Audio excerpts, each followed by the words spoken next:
Welcome back, ladies and gentlemen, to our continuing study of electric circuits. Today you see on the screen the topic electric power. If you're one of those people who's been asking themselves, man, I can't believe this physics stuff. When am I ever going to use it in real life? Well, guess what? This is your day. Because if you never ever set foot in a physics classroom again, you will live in an apartment or a house and you will get an electric bill, and you want to make sure that the power company is not ripping you off. And that means you need to be able to read your electric bill, which means you need to understand electric power.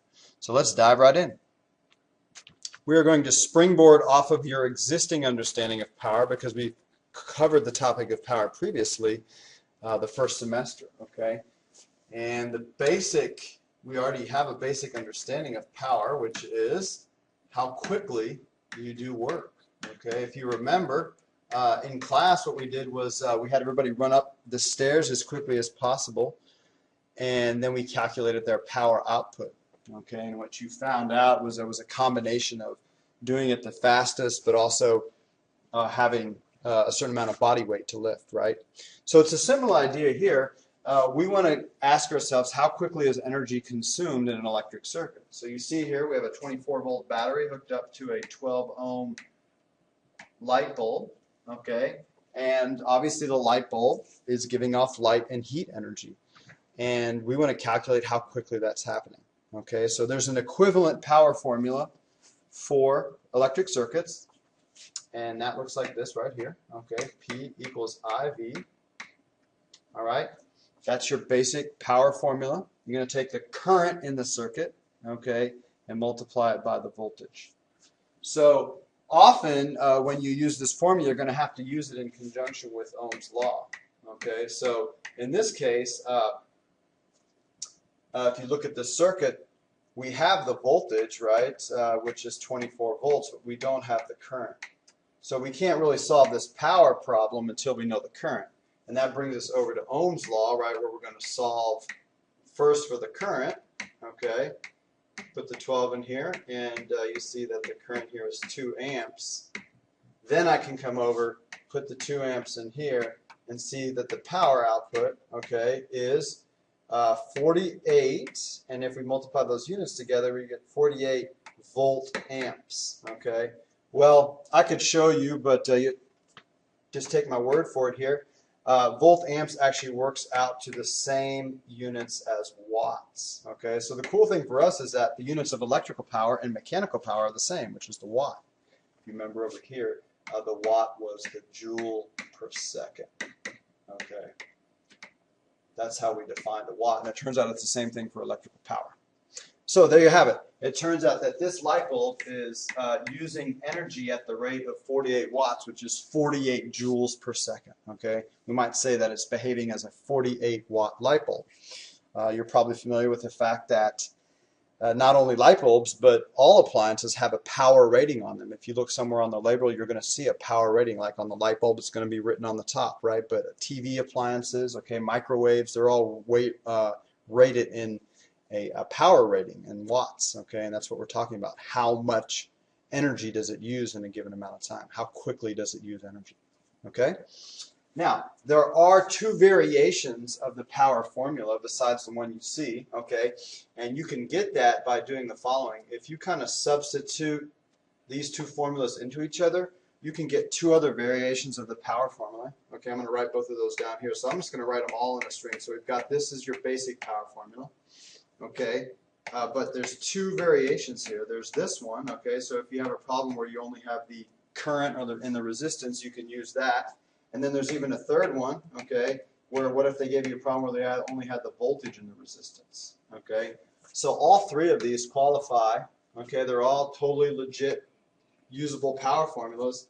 The trouble is, okay, for you, is that the only one that you're going to see on the board or in a formula chart is the first one that I've given you right here. So if you want to use these, okay, you can. They're going to end up being like shortcuts, but you never need them because you're always going to have Ohm's law right here, right? So these two formulas is all you ever need, and they'll always be on the board, okay? So you don't ever need the two shortcut ones that I just gave you, but like I said, they're shortcuts, okay, and they'll allow you to do in one step what you otherwise would have to do in two. All right, we're going to go to the next page, and I want to show you something about power ratings, okay, that might surprise you. So let me go to the next screen here. All right, I've got the same circuit as on the previous screen, but you see that I have a second one, okay, where I've changed the voltage slightly. I've made it half as much, okay? And what we're going to do here, like it says, is we want to calculate the current flowing and the power output in each circuit, okay? And we want to compare them. So this one we've already done over here on the right. So we said that the power was 48 watts, right? And we had solved for the current, which was, what, 2 amps? Right, 2 amps, okay? Now let's do the same thing over here for this circuit, okay? So before we can find the power, we need to find the current flowing. Okay, so in this case, 12 volts and 12 ohms, okay, is going to give us a current of 1 amp, okay? So there's less electrical pressure here, right? And therefore, there's less current, okay? And so when we turn around and do the power rating, IV, okay, we're going to see here 1 amp times 12 volts is only going to give us 12 watts of power, okay? But now think about this for a minute. This is the same light bulb in each circuit, okay? And if you would look on the top of the light bulbs, right, if you've done that before, you'll see there's a rating on there. It says 60 watts or 40 watts. I mean, that's how you know which light bulb to buy. So how can the same light bulb, which is supposed to have one power rating, end up having 2 different power ratings? Okay? How can that be? Well, it turns out what they don't tell you is that the power rating of a light bulb is assuming that you're going to be plugging into a standard outlet in the United States, okay? And the standard outlet in the United States always provides a voltage of 120 volts, okay? So what you see here is that a power rating is actually dependent on the voltage that's being supplied, okay? So all the ratings in the United States, that is assuming that you're plugging into a standard 120 volt American outlet, okay? So keep that in mind, that a power rating is not constant. We can treat it as constant and sell light bulbs that way only because we're assuming that everybody's going to use them in the same kind of outlet. Okay, now we want to get to the part of the lesson that was advertised at the beginning, which is that one skill that you might actually use 10 years from now, okay? And that is to be able to navigate through an electric bill. Let's take a closer look at that. All right, now on the page here you see I've drawn a circuit, and I'll talk more about that circuit in a minute, but let's look at what I've written on the screen. Okay, it says that when you buy electricity from the power company, you are actually buying energy, not power.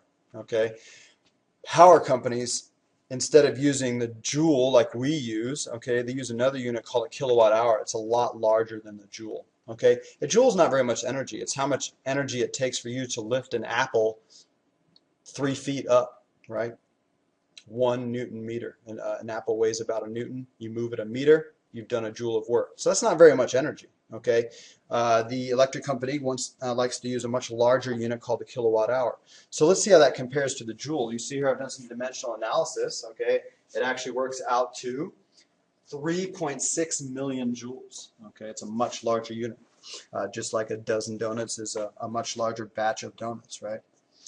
All right, so how might we use this? Well, I've come up with a problem here. Okay, take a look at that. Let's say you sit down, you watch a movie on your TV. Okay, it's a 2.5-hour movie. Turns out your TV has a power rating of 1.2 kilowatts. Your company, the power company that you're getting electricity from, charges you 10.5 cents per kilowatt hour. We can actually calculate, okay, how much it costs to watch this movie. In other words, how much did the electricity cost to watch the movie?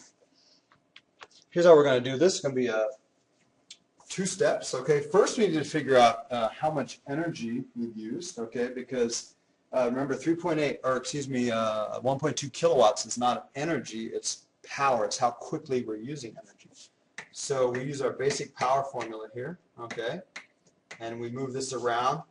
You could replace the work with energy like that. Right. You move that around, you see that energy is power times time.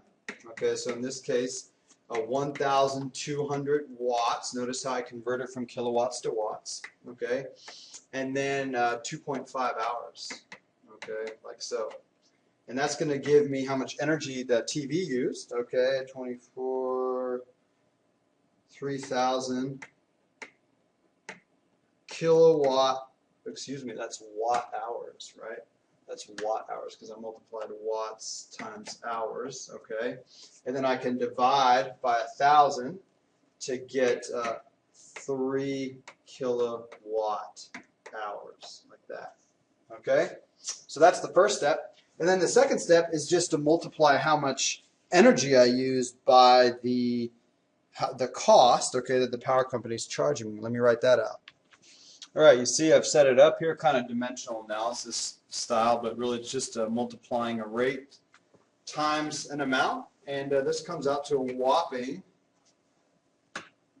31.5 cents. Okay, 31.5 cents. Not too bad, right?